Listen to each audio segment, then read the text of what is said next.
பெயராலே ஆண்டவருடைய பெயராலே நமக்கு உதவி உண்டு. ஆண்டவர் உங்களோடு இருப்பாராக.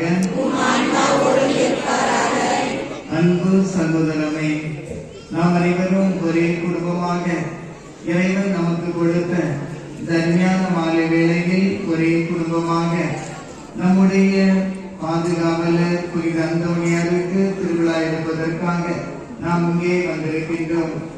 எனவே இறைவன் புனிதரின் வழியாக நம்முடைய வாழ்க்கையில் எவ்வளவோ நல்ல காரியங்களை செய்து வருகின்றார், இன்னும் செய்வார்.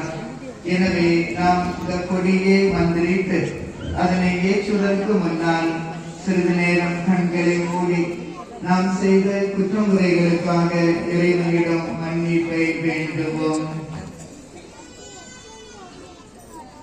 நம்முடைய சிந்தனை, சொல், செயல்களால் நாம் பாவம் செய்திருக்கின்றோம்.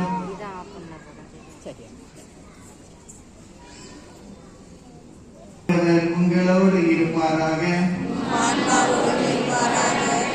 ஜெபிப்போமாக. இறைவா, உமக்கள் தங்கள் பாதுகாவலின் திருநாளை கொண்டாட தயார் செய்திருக்கும் இந்த கொடியை ஆசீர்வதித்து புனிதப்படுத்தியருளும். இந்த கொடியானது உயரில் ஏற்றப்படுவது போல இவர்களுடைய உள்ளங்களும் விண்ணகம் நோக்கி உயர்த்தப்படுவனவாக.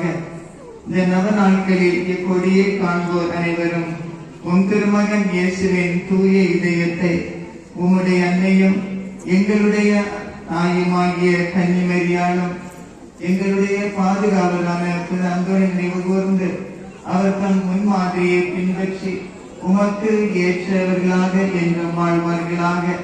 எங்கள் ஆண்டவராகிய கிறிஸ்து வழியாக உம்மை மன்றாடுகின்றோம்.